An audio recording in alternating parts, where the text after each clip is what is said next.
যেই তিনটি জিনিসে মানুষ ধ্বংস হয়ে যায় তার একটি হচ্ছে হাওয়ান মুত্তাবা, প্রবৃত্তিকে মেনে নেওয়া।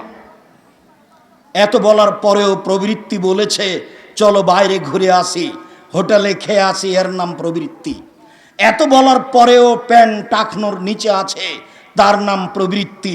এত বলার পরেও দাড়ি ছোট আছে, তার নাম প্রবৃত্তি। এত বলার পরেও দোকানে বসে আড্ডা পিটা হয়, তার নাম প্রবৃত্তি। এত বলার পরেও নগ্ন পোশাক পরে চলে নারী, তার নাম প্রবৃত্তি। মুহাম্মদ সাল্লাল্লাহু আলাইহি সাল্লাম বলেন, প্রবৃত্তিকে মানে যারা ধ্বংস হলো তারা। প্রবৃত্তিকে মানে যারা ধ্বংস হলো তারা। তার পরের বাক্যে তিনি বলেন হাউন মুত্তাবা সহুন মুতা, কৃপণতাকে মেনে নেয় যে সেও ধ্বংস হলো, দান করে না যে সেও ধ্বংস হলো, দান করে না যে সেও ধ্বংস হলো।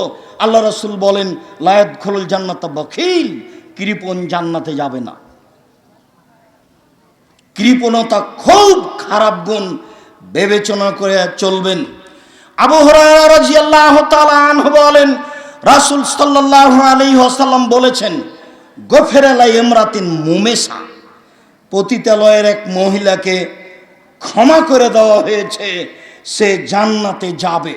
যে হাদিস আমি মাঝে মধ্যে আপনাদের সামনে বলে থাকি। মাররাত বিকালবিন, এই মহিলা এক কুকুরের পাশ দিয়ে যাচ্ছিল। আলা রাসে রাকিন, কুকুরটা ছিল একটা ইঁদারার পাশে, ইঁদারার মুখের ওপরে। ইয়ালহাসো, সে জিহ্বা বের করে পিপাসার জন্য খুব ছটফট করছিল। কাদায় এক তোলা হল আতাস, মনে হচ্ছিল যেন পিপাসা তাকে মেরে ফেলবে। খুব পিপাসিত ছিল এই কুকুর ইঁদারার পাশে। এইখান দিয়ে ওই মহিলা যাচ্ছিল। ফান নাজাত খুব ফাহা, সে তার পায়ের মোজা খুলল। পায়ের মোজা খুলে তার উড়নি দিয়ে মোজাকে বাঁধল। ফান নাজাত লাহুল মা, মোজা বেঁধে ওই মোজাতে করে ইঁদারা থেকে পানি উঠালো, কুকুরকে পানি পান করালো। গোফের আলাহা, এই মহিলাকে ক্ষমা করা হয়েছে, সে জান্নাতে যাবে। হাদিস বুখারী মুসলিম। পশু প্রাণীর প্রতি যদি মানুষ দয়া করে সেটাও দান, সেটাও সাদকা, যার বিনিময় জান্নাত, রাসূল সাল্লাল্লাহু আলাইহি সাল্লাম বলেন।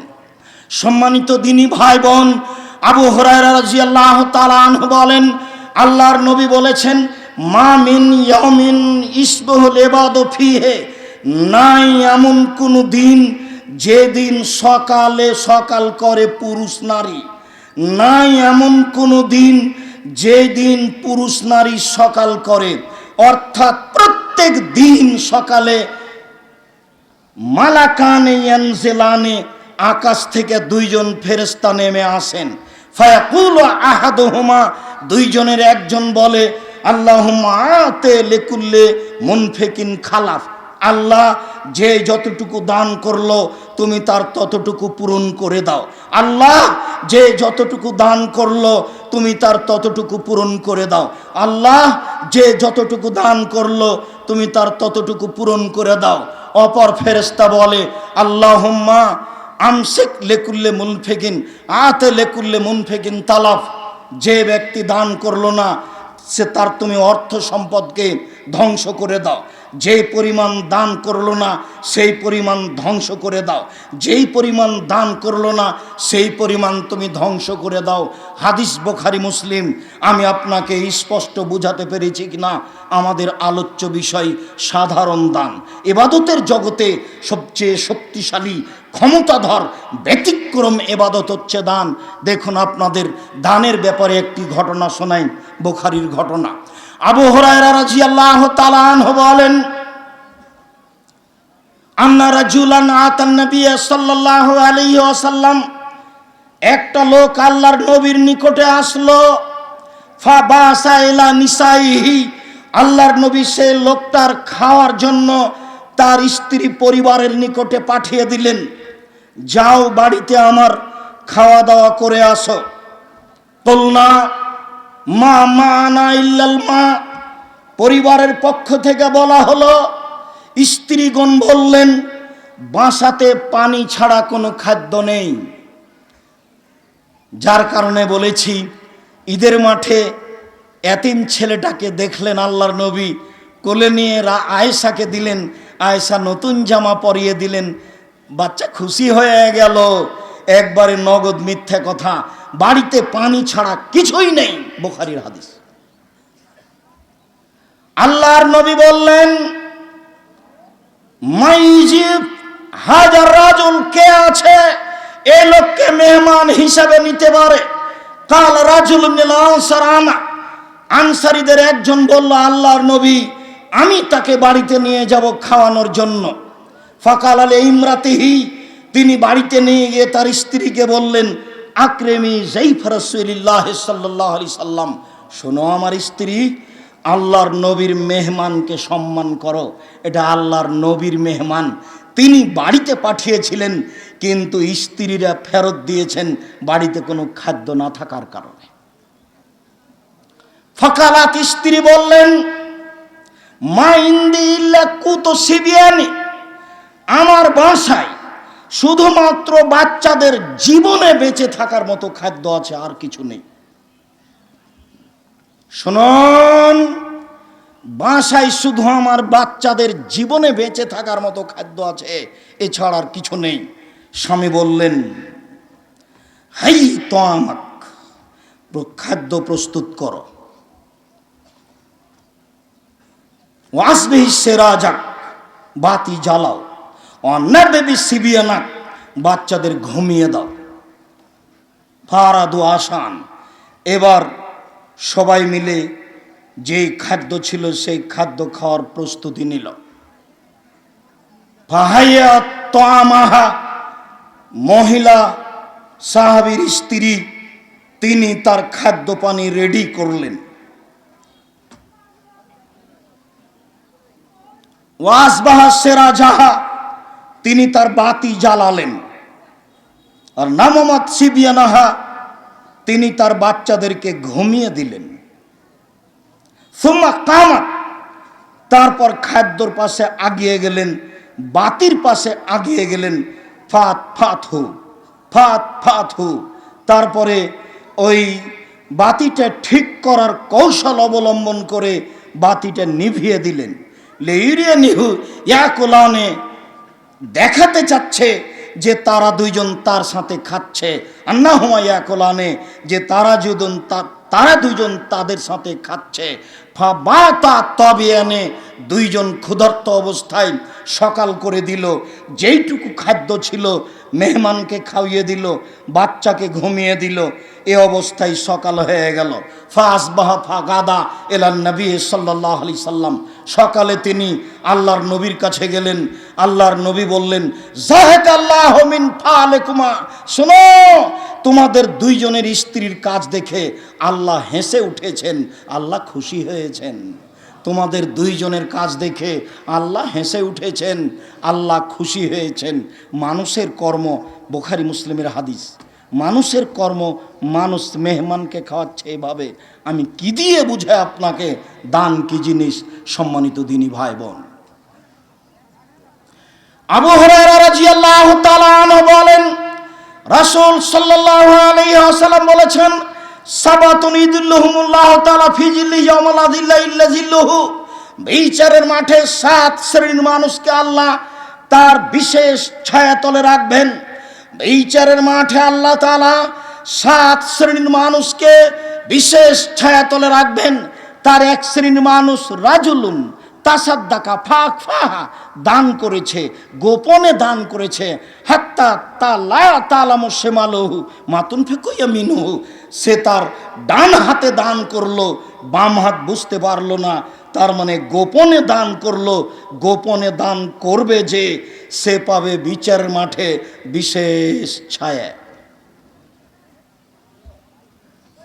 আনাস রাদিয়াল্লাহু তাআলা আনহু বলেন, রাসূল সাল্লাল্লাহু আলাইহি ওয়াসাল্লাম বলেছেন, ইন্না সাদকাতা সিররে তুতফিউ গাদাবার রাব্বে, নিশ্চয় গোপন দান আল্লাহর রাগকে মিটিয়ে দেয়।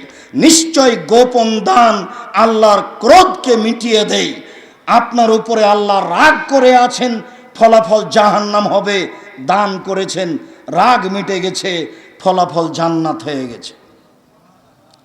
উকবা বিন আমির রাদিয়াল্লাহু তাআলা আনহু বলেন, রাসূল সাল্লাল্লাহু আলাইহি ওয়াসাল্লাম বলেছেন, ইন্না সাদকাতা তুতফিউ আন আহলিহা হারাল কবুরে, নিশ্চয় দান করে যে তার কবরের শাস্তি মাফ হয়ে যায়।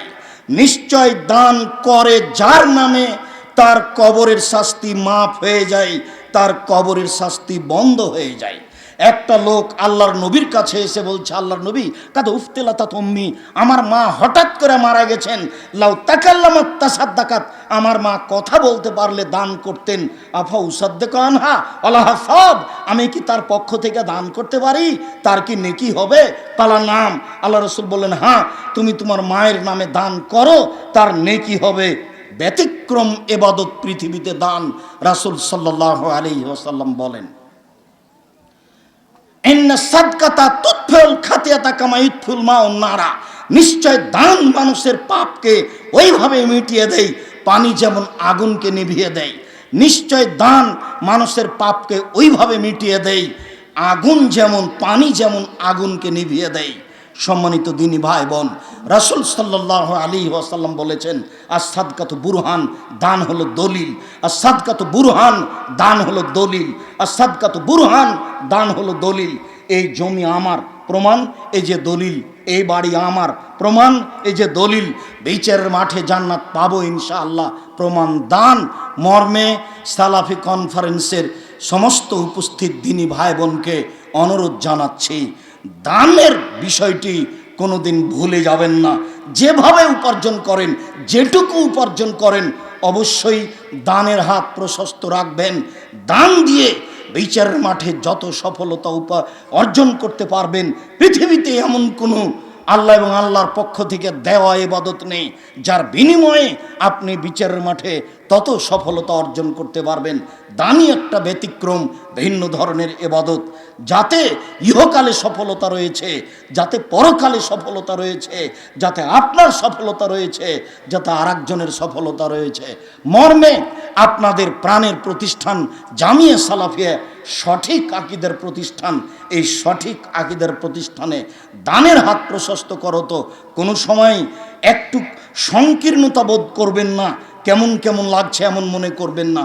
দেশে বিদেশে যত দিনী ভাই বোন আছেন সবার নিকটেই আমার জোরালোভাবে আন্তরিক অনুরোধ থাকছে যে নিজে প্রস্তুতি নেন, যারা আত্মীয় স্বজন দেশে বিদেশে আছে তাদেরকে দানের জন্য বলেন। যেসব নাম্বারগুলি ব্যাংক অ্যাকাউন্ট নাম্বার হিসেবে, মোবাইল নাম্বার হিসেবে বলা হয়েছে, সেইগুলি আপনি ব্যবহার করুন।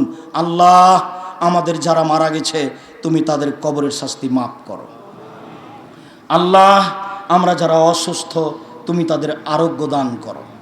আল্লাহ, আমরা যারা বেঁচে আছি তুমি তাদেরকে তোমার রাসূলের পদ্ধতি অনুযায়ী চলার তৌফিক দান করো।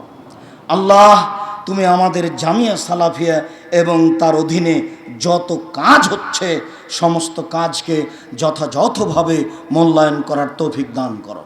আল্লাহ, তুমি আমাদের জামিয়া সালাফিকে কবুল করো। আল্লাহ, তুমি জামিয়া সালাফের সালাফি কনফারেন্সকে কবুল করো। আল্লাহ, যারা অর্থ সম্পদ দান করে তুমি তাদের অর্থ সম্পদকে কবুল করো। তুমি তার উত্তম বিনিময় দান করো। তুমি তাদের অর্থ সম্পদকে নিরাপদে রাখো। তুমি তাদের অর্থ সম্পদে রুজি রোজগারে বরকত দাও। তোমার দরবারে এই জুমার খুতবার শেষে এই জোরালো দাবি, এই দাওয়া, এই দোয়া রেখে আজকের জুমার খুতবা এখানেই শেষ করলাম। সাল্লাল্লাহু আলাইহি ওয়াসাল্লাম। সালাতের পরে, সালাম ফেরার পরে লাভ